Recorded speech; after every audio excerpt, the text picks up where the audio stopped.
Good morning, everybody, and welcome to Living Astrology with Janet.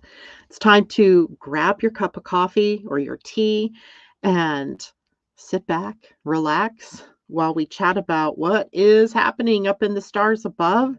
And today we are taking it to the next level, right? The next step in our Pluto and Aquarius journey. If you were with me for Friday's broadcast, you know we've gone deep. We started really going deep into what is called the strong man. And then we decoded the authoritarian playbook. And then we've called forward the midwives of the new world. But today we need to ask another question, and that is, what is it that we do now? Now what? Right now, how do we rise? And what can we actually do? So, we're going to be talking about that this morning, as well as other things that are happening astrologically for the week ahead. One, Venus in Cancer, and we take the goddess of beauty and put her in the sign of family and roots, and we get some really wonderful energies out of that. We're going to take a look ahead or talk about a look ahead at the month of August. Can't believe it. It's already the very last week of July. We're headed into the month of August.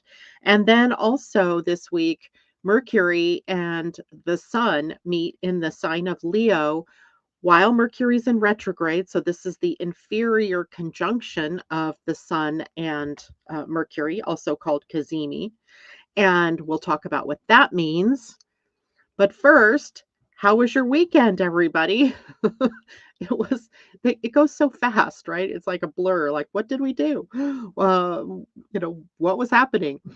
Um, it was a good weekend until last evening, about maybe 5 o'clock, 5:30. My grandson came to the door of the RV and said, "Grandma, you need to go to the hospital and pick up your mom," or Heather, my daughter, because she got bit by a dog, and the dog got her right in the lip, and her lip was split wide open. There's a chunk missing out of her lip. It's gruesome looking. And since her husband has to be at work at 2 in the morning, or 3 in the morning, I guess it is, gets up at 2, um, he needed to come home to go to bed, and someone needed to be there with Heather. So I was there while she got stitched up. And then this morning, looking at her poor lip, poor thing, it's mincemeat. It's terrible. But unexpected things, right? It was an unexpected thing. That is all I can say. So Uranus in its, timing.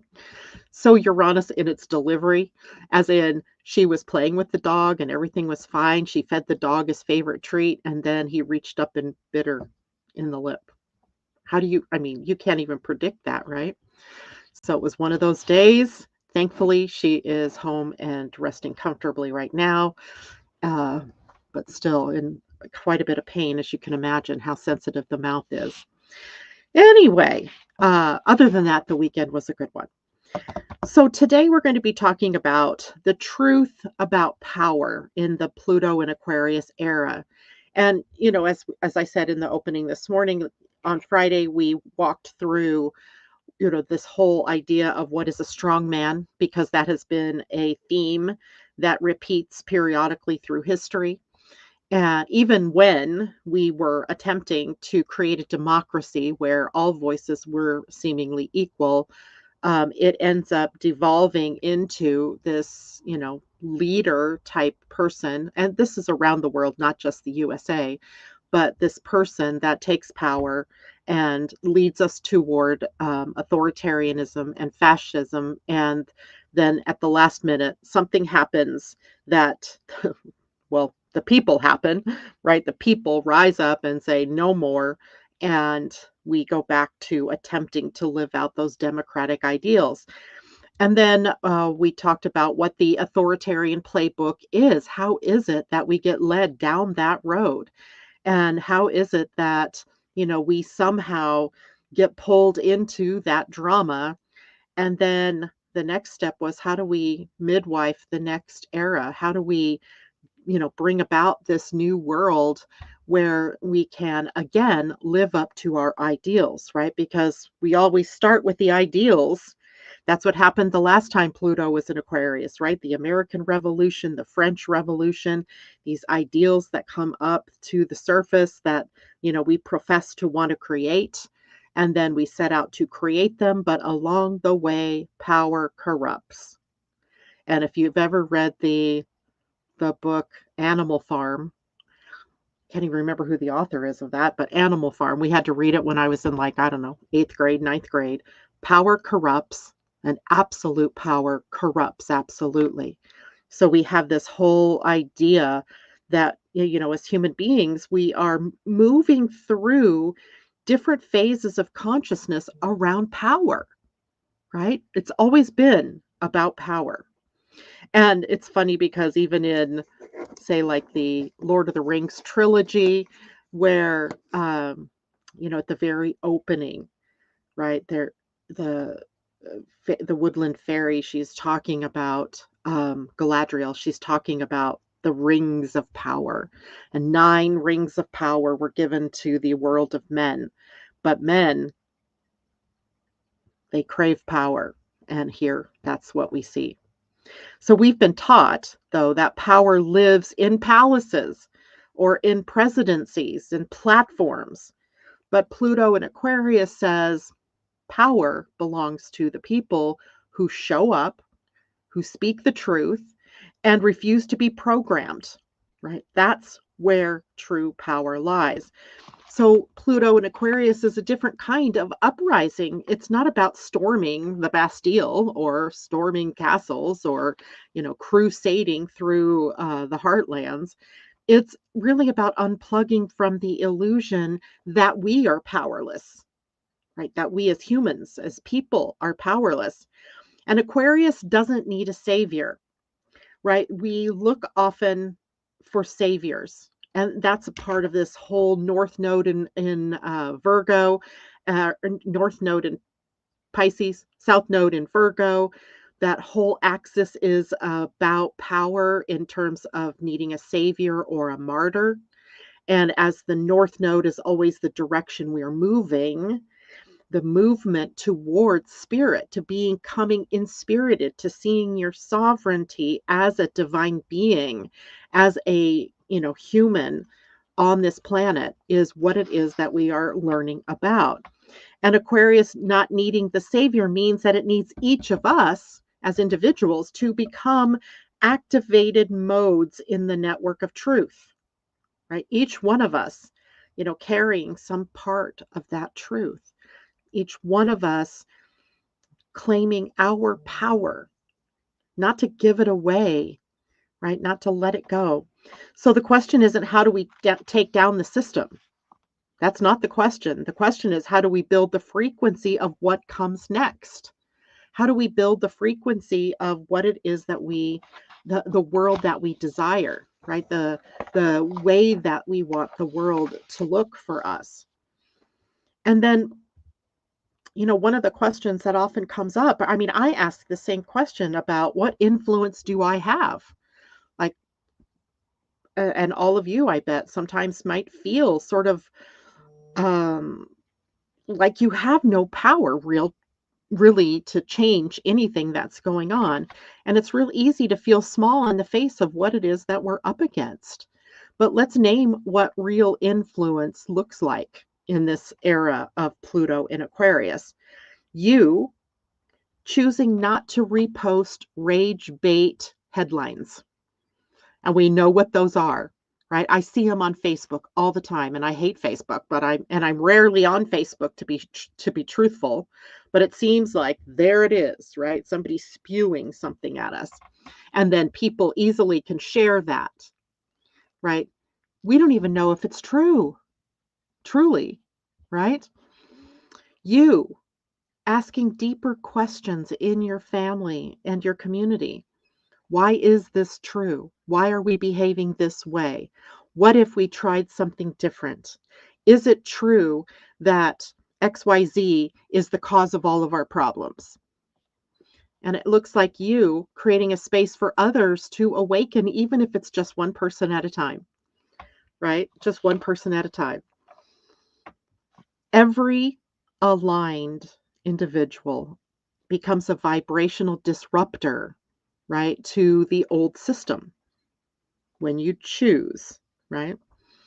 And the strongman archetype feeds on apathy and confusion and fear, but it starves in the presence of people who think critically, who feel deeply, and who lead without ego, right?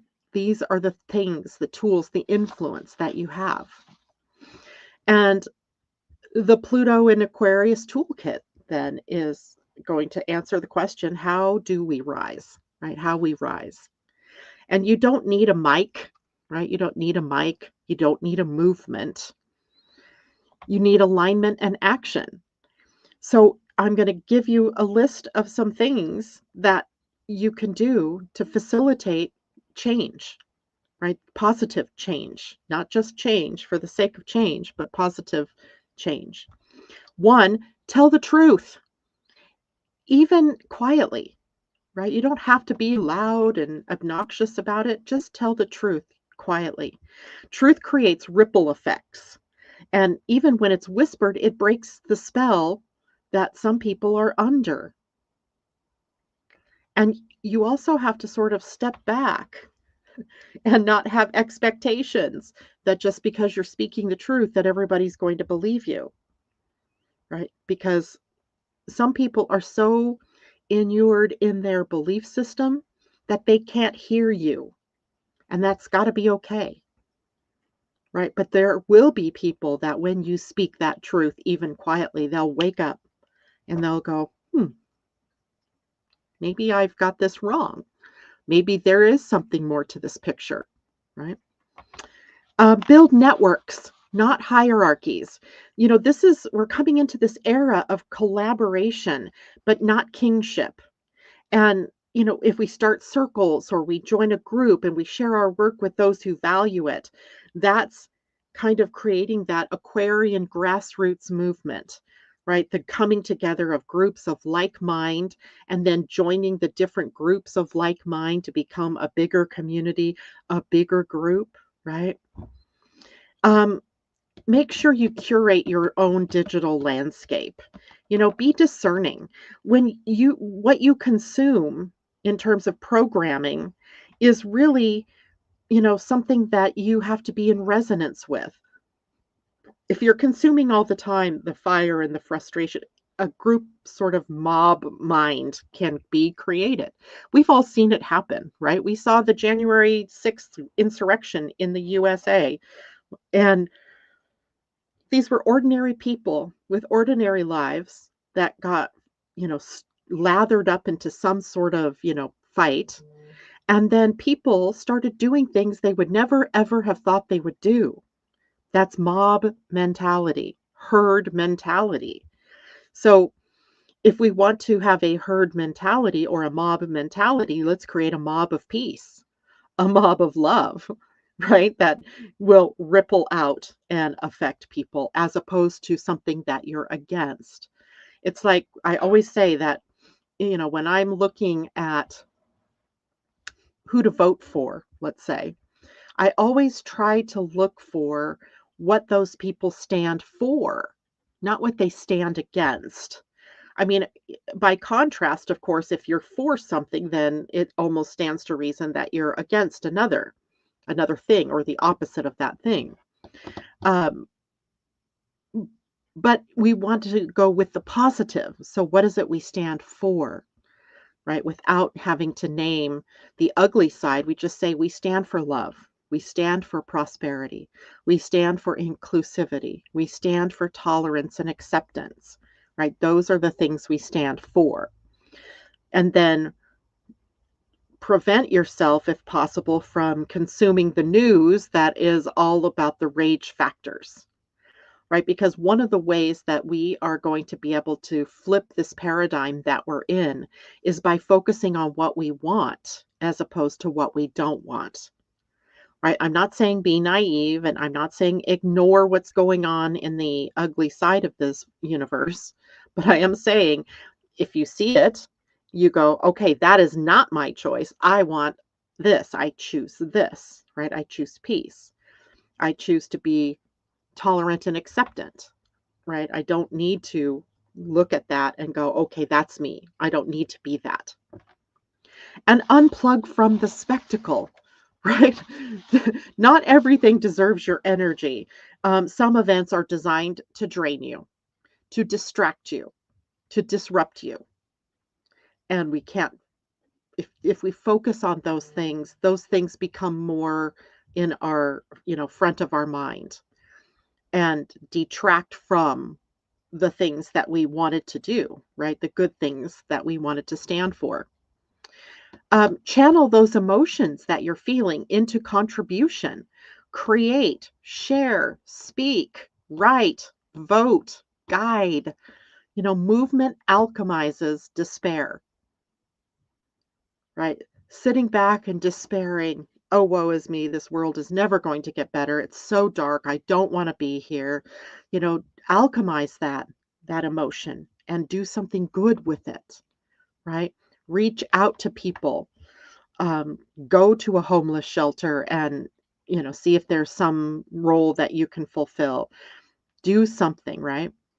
And then in your life, model decentralized leadership, which is liberating others to lead, right? Not demanding that you be the leader, not being the loudest voice, not being the screamer, the martyr with the banner, because martyrdom is the opposite of the savior system, savior paradigm, right? Savior, martyrdom. Those are, again, Virgo, Pisces energies, right? And we're moving toward divine leadership, which stands all on its own.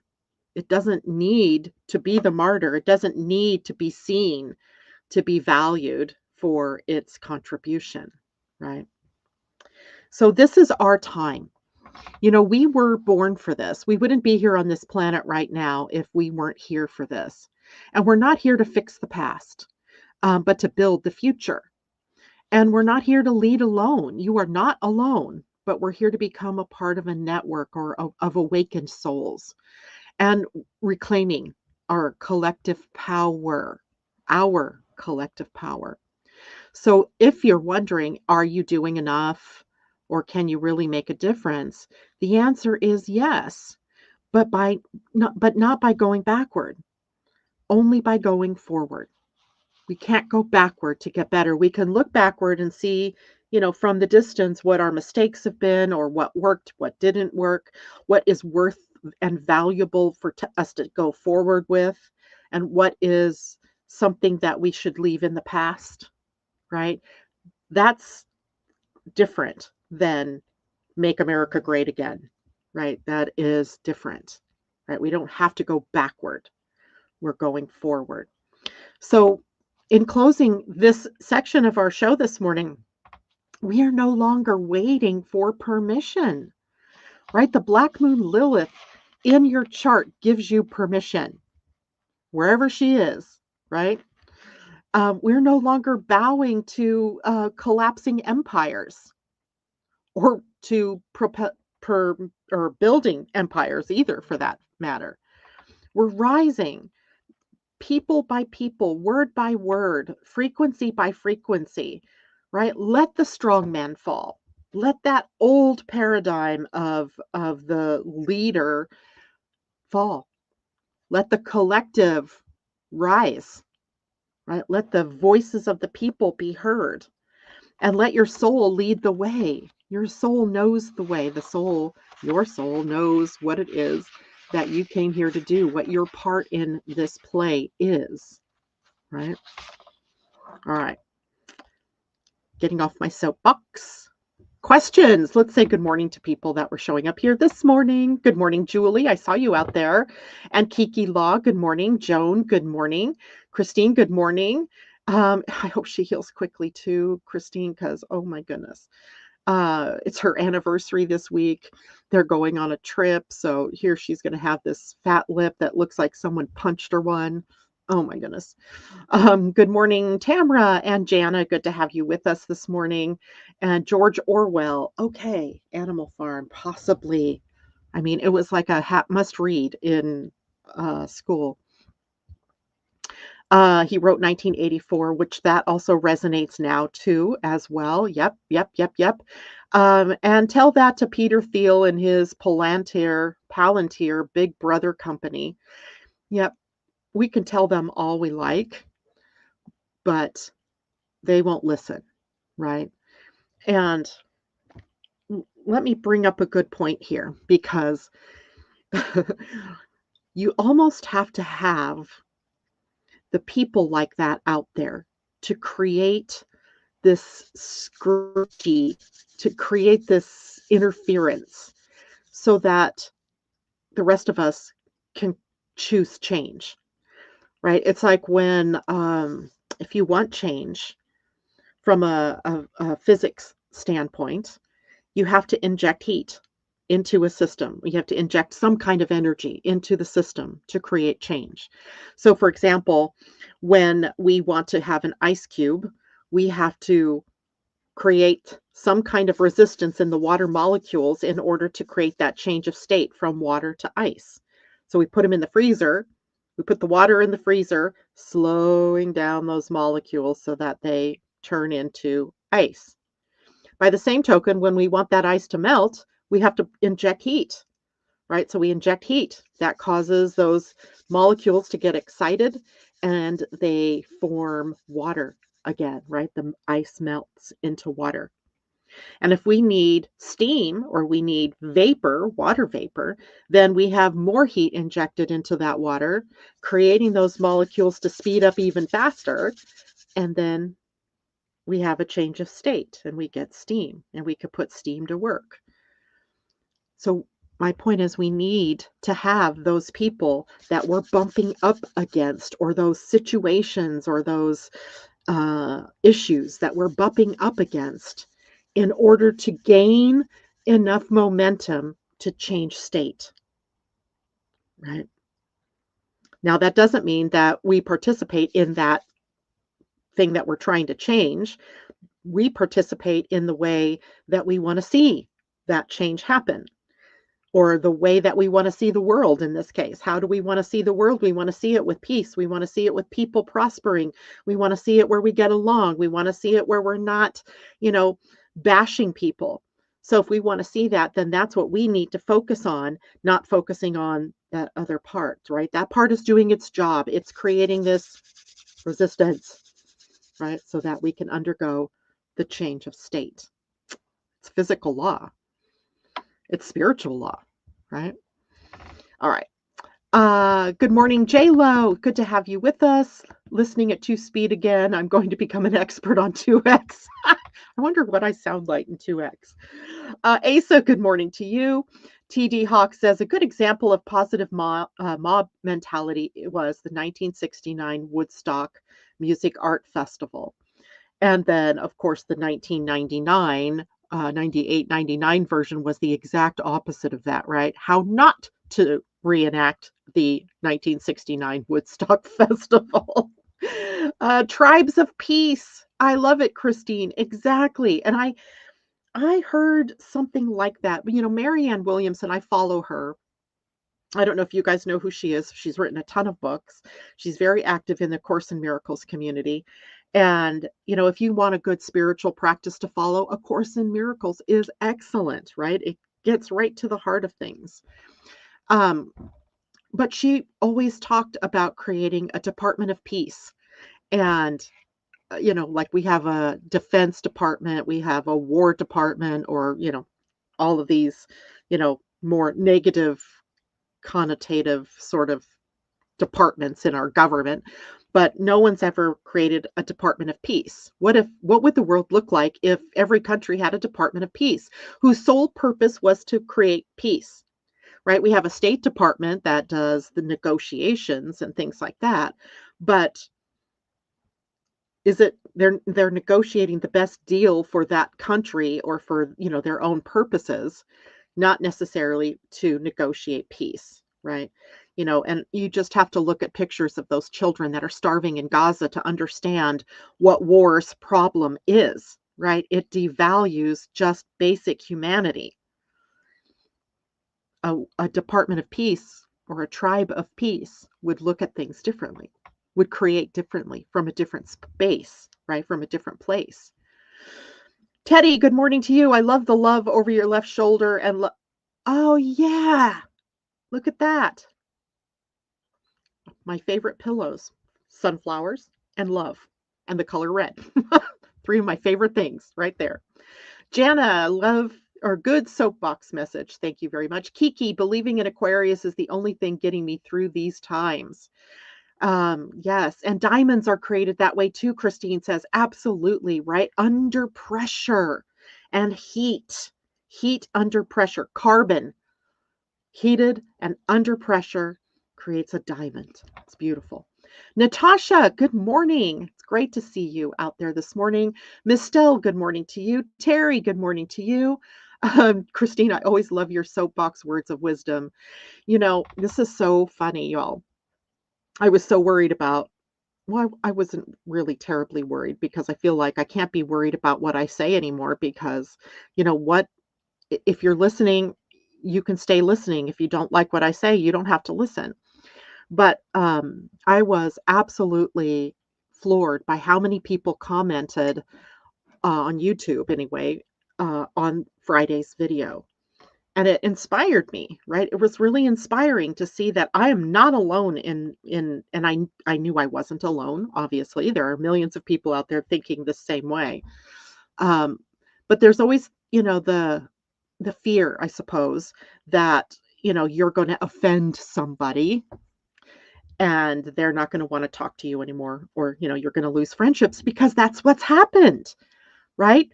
Families have been torn apart because people have differing ideologies. Friendships have been torn apart for the same reason. It sounds so ridiculous, right? But I've built this community that I, really, seek to empower you and to inform you about all the things that we do. So it is tender for me to come out and say what it is that I have to say. And yet, I can't hold it back anymore. I just can't. Right. And I don't think anybody should. And I'm hopefully not saying this in a way that, debases others, because that's not my intent at all. I don't want to make others wrong, because in a way, even Trump is doing his job, right? What he came here to do. He is creating this resistance. He brought all this shadow stuff up. We might not ever have looked at it again. Or unpacked it in the way that we have to unpack it now. So everybody is worthwhile in the raising of consciousness on this planet, even if their consciousness is at the opposite end of where we are, because without them, there isn't resistance, right? So it's kind of an oxymoron type of thing, right? J Lo, yes, Janet, I said the same with gate 39 as my Saturn and is retrograde. I somehow view the things different. My quad right shows where we need to be provoked as a collective. What she is talking about in that is human design and some of the other hidden aspects in human design, where certain people come to the planet, and you see it in your human design in terms of what your focus is or where you thrive best, and what environments perhaps that you thrive the best. So that's what she's talking about there. And yes, provocation. We talked about provocation and recalibration in July, and here we are, right? Provoking, being provoked, and also providing a recalibration, a retooling of who we are and how we are in the world. Yes, there are so many examples of negative mob mentality. Unfortunately, let's make more positive mobs. And, we see that too, right? These large movements that are happening, in Chicago, I think it was this weekend, had a large movement, and, getting together for purposes of love and showing that a group of people can come together with a clear voice, a clear purpose without succumbing to violence. Right? That's the key. And J-Lo says, I can see we surely need the peace, but I would dare say, unfortunately, we need the force of Mars to start things, even when creating a baby. It takes the force to start a creation.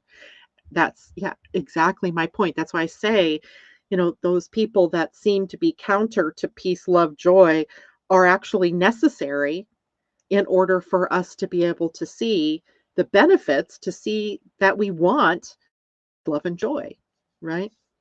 Sometimes we learn by contrast. By looking at what we don't want, we see more clearly what we do want. But that doesn't mean that we focus on the I don't want. It means we look at that and we say, okay. So if I don't want anger, I don't want um, disruption, then I must want peace, right? I must want love. So we focus on those things then. But chaos on the other side helps us to see what it is that we do want. So thank you for that.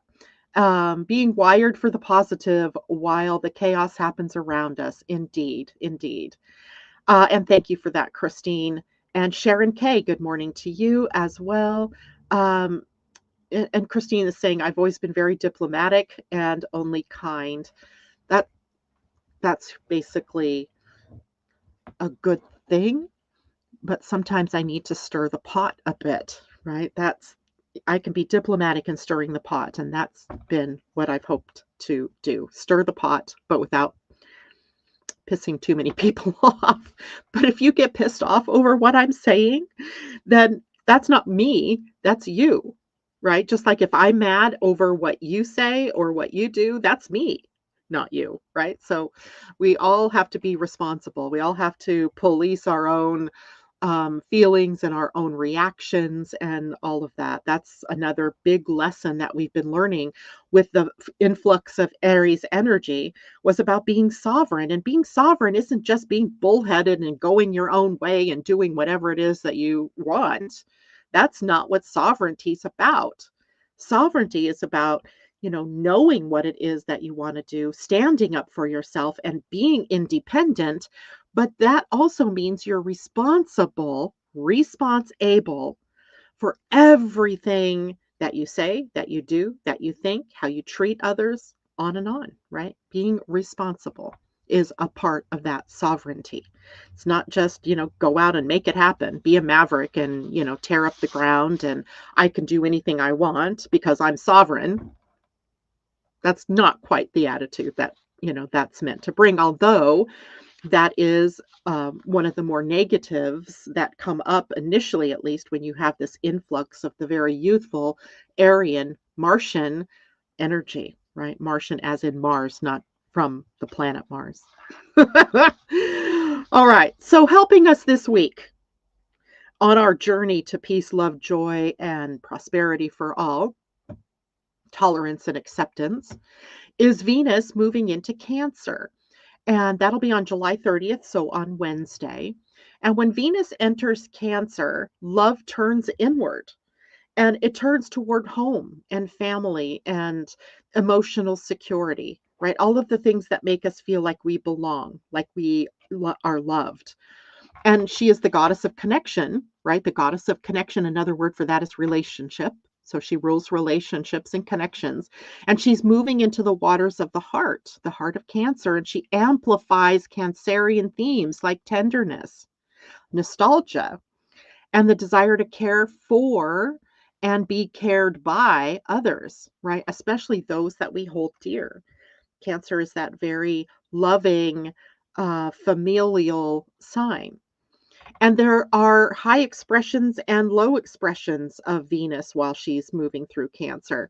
In the highest expression, there's this deep emotional bonding between people and intuitive understanding of one another in relationships. Right? That's one of the highs of Venus moving through the sign of Cancer. They're nurturing of love languages, right? Is it cooking? Is it caregiving? Is it quality time at home? Is it touching? Right? People have different love languages. And it is also devotion to family, to tradition, and to creating sacred emotional spaces, right?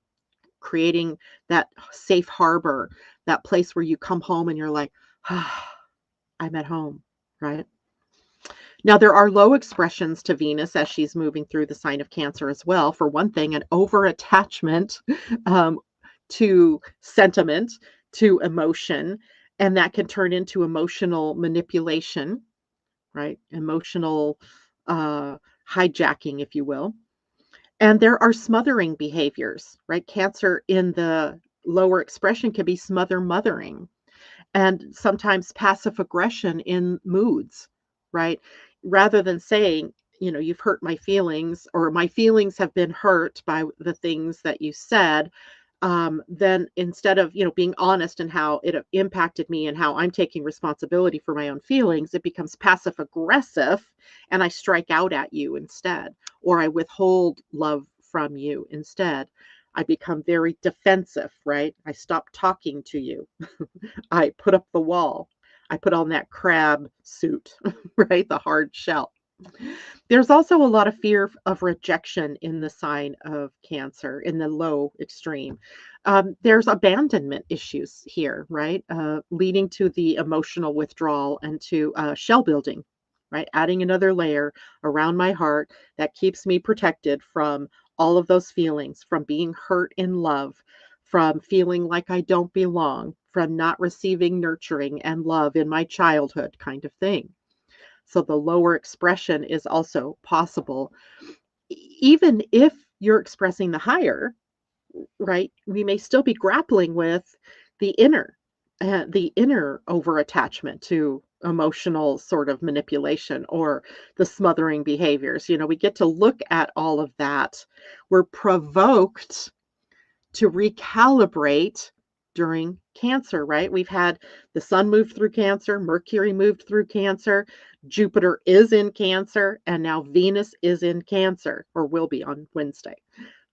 So we have this journey that we're taking through Cancerian themes. So wherever Cancer is in your astrology chart is the house where that is all taking place, right? The area of your life being impacted. For me, it's in my first house. I have a Cancer rising sign. So all of these Cancer planets have been impacting my personhood, myself, right? My viewpoint. And if you have it, let's say in the seventh house, it's affecting, your relationships. By opposition, it's the mirror for you as to what's going on within you. Let's say it's going on in your 10th house. If Cancer's in your 10th house, it's related to career and profession and your business, your reputation. Cancer here would be, are you living up to Cancerian standards of care, right? Caring for yourself and caring for others in all of that. So this transit of Venus in Cancer invites us all to soften our edges, right? To soften up, whether that's through having to soften through grief or longing or connection or the potential for mothering. Venus here asks us what helps us to feel safe enough to open your heart fully, not close it down, but open it up. And she teaches that true beauty is found in how we care for one another, in our connection to how we care for ourselves, right? Figuring yourself into that caring and nurturing energy as well. Now, if we look at Venus's entry into in human design terms, she's entering into the sign of Cancer through the gate 15, which is on the identity center. Let me share my screen here. Share screen. And do I want that one? Nope. I want this one. Okay. So when we look at the identity center, it's the diamond that sits right in the center of your human design. And the gate 15 is one of the gates of love. In fact, you could say that all of the gates of the identity center do have some, resonance with love energy. But the four gates, the 10, the 15, the 25, and the 46, we all call specifically the gates of love. In the gate 15, we have the love of humanity, which is an energy that's about compassion. How can we have compassion for ourselves and for others? So Venus entering into this gate as she moves into Cancer amplifies her desire to create sort of this inclusive, heart-centered space in family, in groups, across networks, where everyone in that group or that network can feel seen and feel safe to be themselves. And it's a call to anchor empathy in your everyday life, right? So, in your human design, if you do not have this gate defined, and by defined, I mean you would have color here, right? It would be connected all the way to the other side, perhaps, or it's just hanging like this particular show here, or this particular example is hanging, a hanging gate. And if you don't have that energy typically defined, now it really comes up in your energy field about compassion, about loving your fellow human beings. And sometimes it happens because you see the anti loving of our fellow human beings and it hits you in your heart.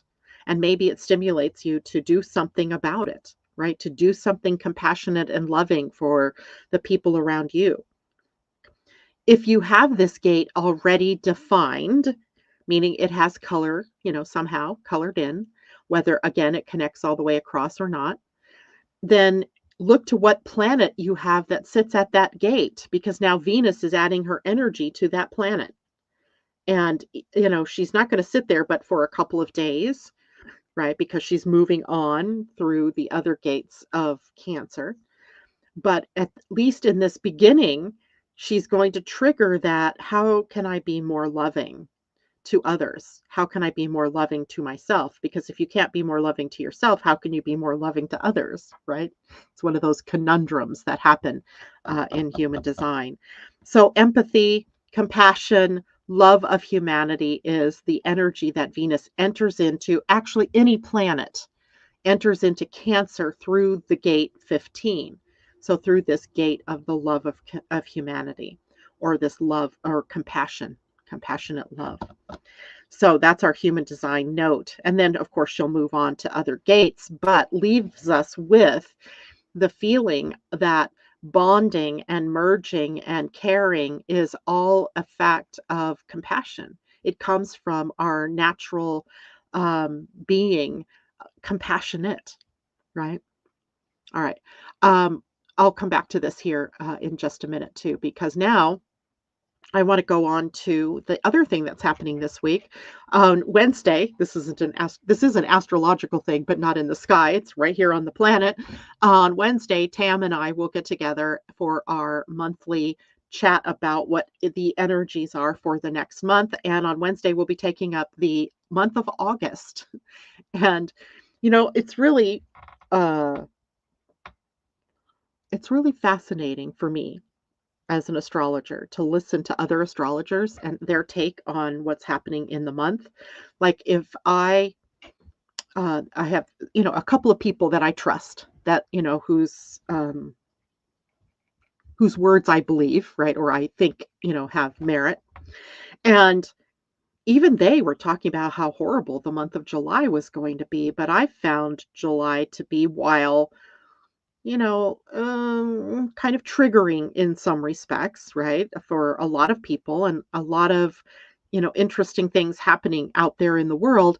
I didn't find it as tragic or as volatile as I think the other astrologers might have been thinking it was going to be, even psychics, calling for a whole lot.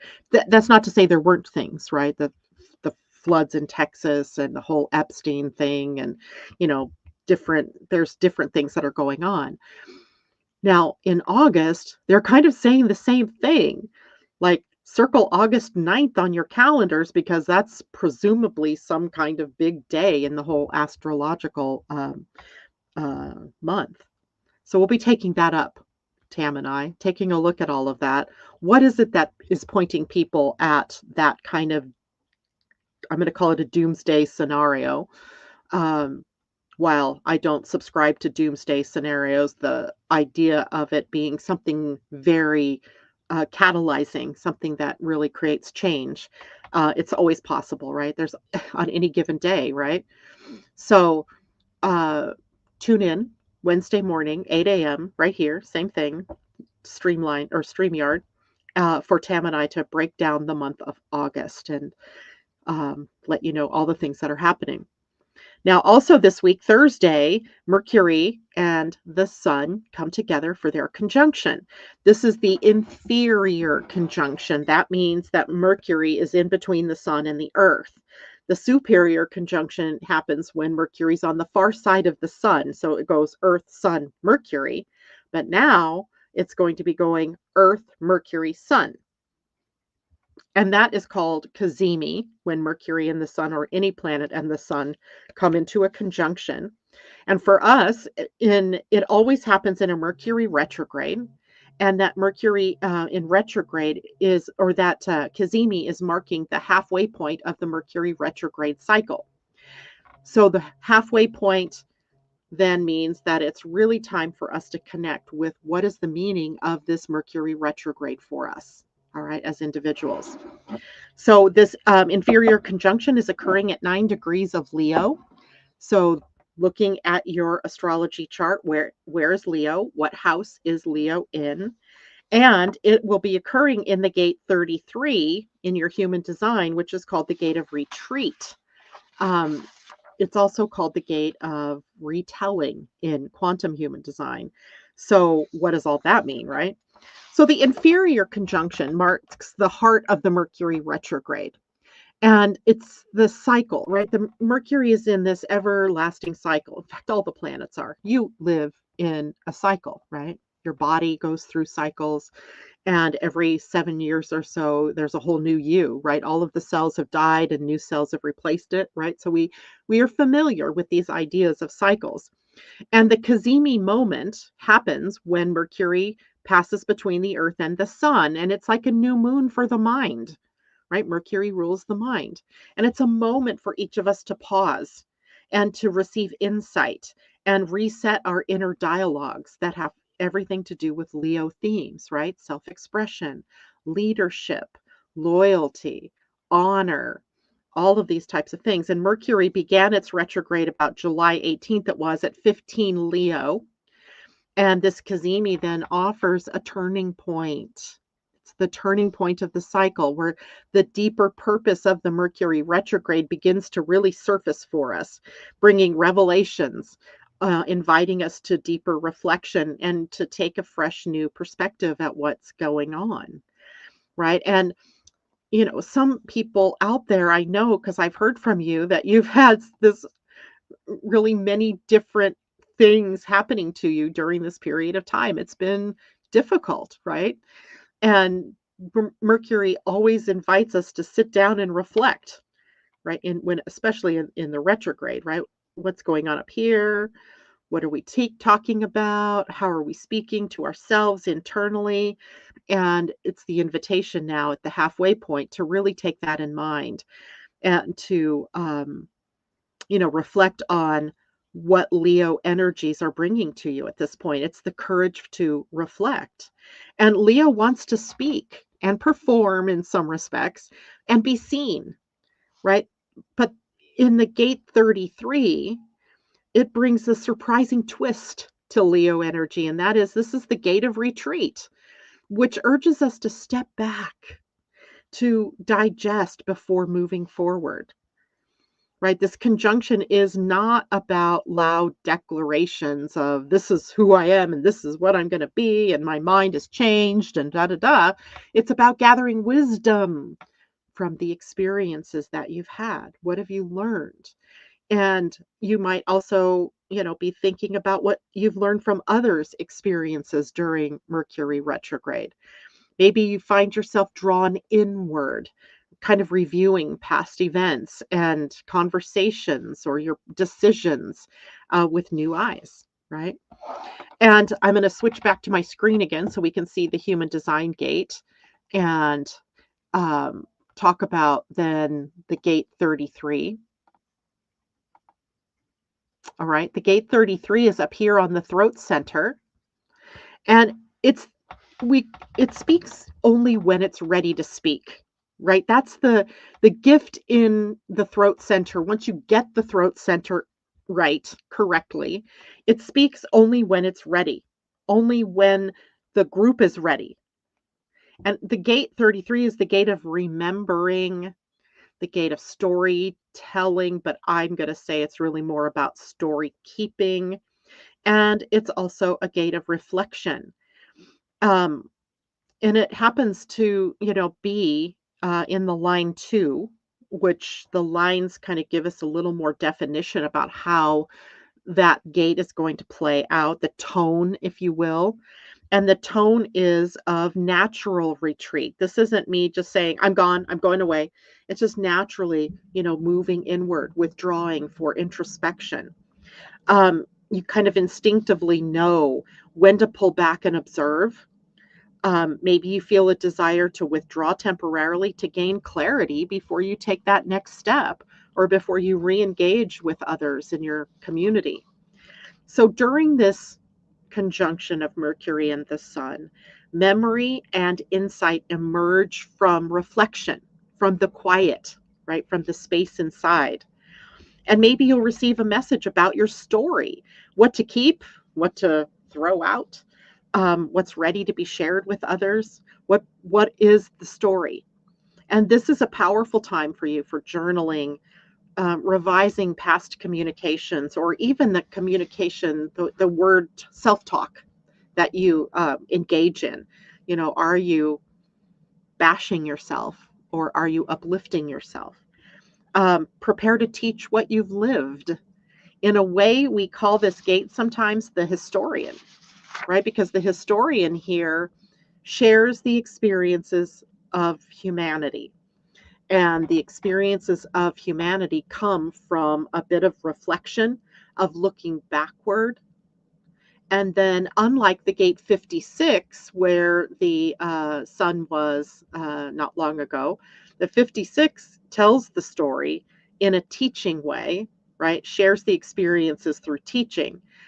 The 33 shares it in a teaching way as well, but from reflection, right? So it's the historian perspective, looking back at other times in history when we've had this, kind of energy present, and, what were the triggers? What was the experience? What was the outcome? And what was the takeaway message? What did we learn?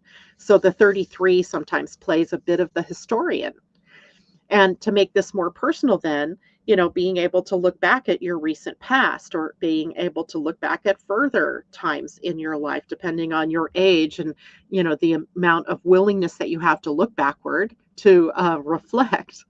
Um, Maybe some of the questions that come up would be about what part of your past is asking to be understood or to be reclaimed. Did you leave a part of yourself behind for reasons, that maybe made sense at that time, but don't make sense now? Are you giving yourself enough space to reflect before you speak? That's another point here. It's on the throat center.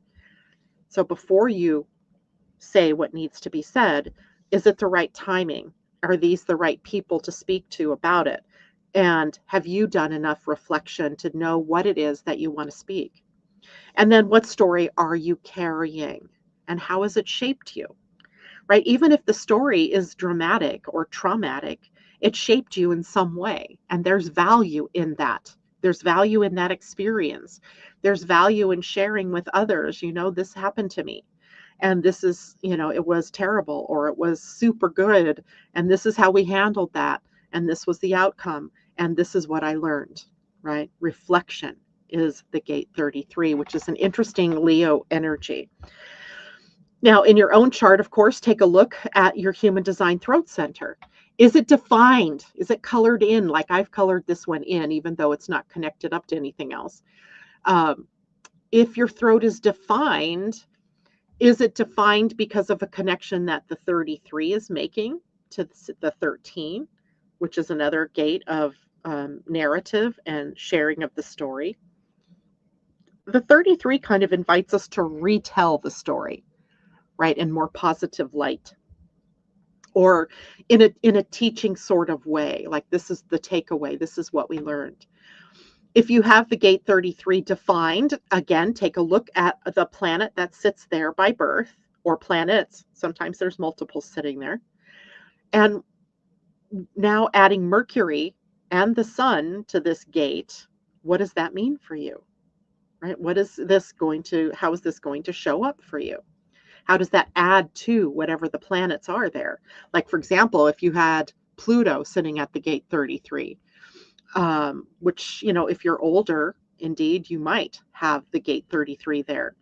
And if that's the case, what have you learned that's being brought to you right now? Is this the time for you to share your legacy, right? Is this the time for you to write your memoirs? Is this the time for you to write that autobiography, right? Or share with your family members what the lessons are that you've learned in your life. If you do not have the 33 defined, then this is new energy that comes in, inviting you to do this reflection, inviting you to do this retelling, right? To look back at your history in a way that maybe you don't normally do it, this.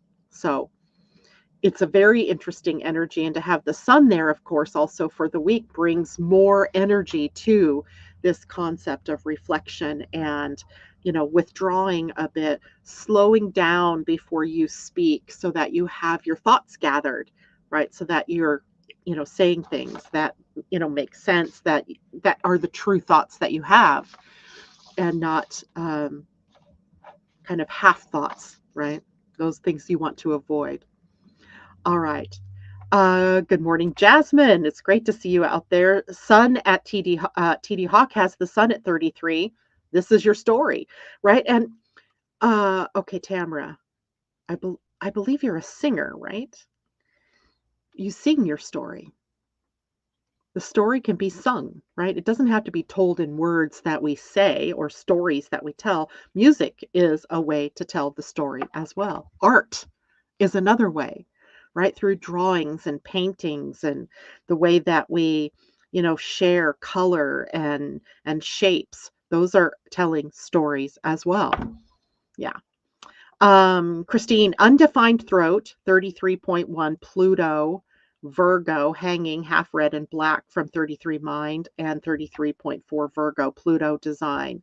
So that's interesting too, because, anytime you have Pluto involved, there's a transformation in the story here. There's a big change, right? A generational uh, change, right? So meaning Pluto is active at this gate for a great number of people. And what does that mean, right, for you in terms of the transformation through your life and the story that you tell others and how it is that you share that story, but also how you share that history with yourself, right? How do you look at yourself and all of that? TD Hawk, what might be the differences between Leo in the sixth house versus the seventh house?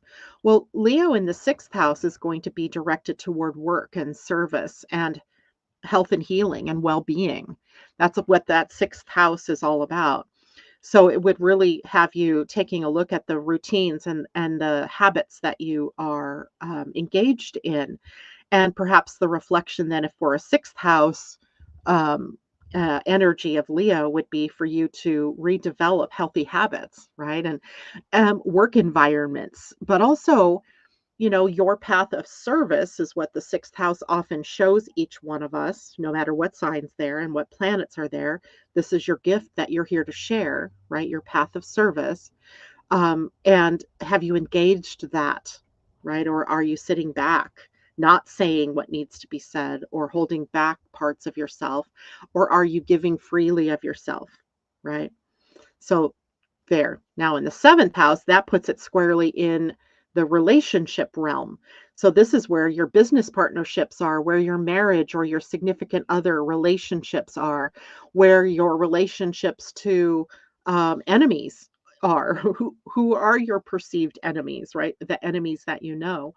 So Leo on a seventh house can be very much needing to learn about themselves in the mirror, right? Because there's a tendency to want to be the center of that relationship. But as you'll learn throughout your life, if you have Leo on the seventh house, that a relationship is equal parts me and you, right? But with Leo there initially, at least, often it has to revolve around me, or wants to revolve around me. So you're learning the lessons in the seventh house, Leo, of us and we, right? How do we work together? How do we live together, right? I hope that helps. Yes, you sing. Aha, moon is at 33, Asa. Okay, so that means this Mercury Cazimi will sit right at a very tender spot in your chart, right? In your life. That means it's conjunct your moon, that halfway point. So this is a turning point for you in your life. And based on everything that's been happening for you, this Mercury retrograde, which has been a lot, then this represents the reflection point for you as to looking back as what am I learning here? What, where is my thinking gone wrong? And how do I right my ship, right? How do I get back in the right lane? And how do I keep moving forward then? But what did I learn, right? What have I learned about my tenacity, about my determination, my perseverance, my ability to thrive in spite of life's, challenges. A lot going on there. Jana, gate 33 is my ascendant. So this is personal for you, Jana. So personal meaning this is infusing your viewpoint, your personal viewpoint, and the mask you wear, kind of, right? And then how others see you as well is a part of that. So this is a personal um, maybe time for you for reflection and withdrawing, right? Backing off a bit, getting clarity about what it is that you want to say or what project you want to work on, how you want to be seen before you jump out there and do that. So, gosh, thanks, guys. I love it when you tell me what things are doing in your own charts so that we can play with this. Jasmine, I recognized your last name and I recognize that. So, welcome. It's so good to have you with us here today. And that is it for me, you guys. I think I am going to draw a card. So, let me pull a deck here. I keep meaning to bring these cards up. Okay, Dreamweaver. We'll do a Dreamweaver. This will be for the week ahead. Now, don't forget, I will be here on Wednesday to talk about August's energies and also on Friday, and we'll talk about what's coming up for the weekend. Oops, that card wants to come out. And it is Weavers. Weavers share their magic tea. Look at that. Weavers share their magic tea. It is card number 24, which is a 6. 6, of course, the number of balance and harmony, numerologically speaking. It is the number of family, domesticity. So let's see. They're 24, not 34. Okay, its essential meaning is divine inspiration that could be life-changing, being receptive and curious to following through, selflessness. All right. When the dream weavers share their magic tea, it's a sign to remember the divine quality of inspiration. You know the feeling. One moment you're walking, taking a shower, or driving your car, and suddenly ideas come pouring through your mind and heart. You feel like you could explode with hope. These are gifts from the divine, from source, the conscious universe, or any other name you claim to describe spirit.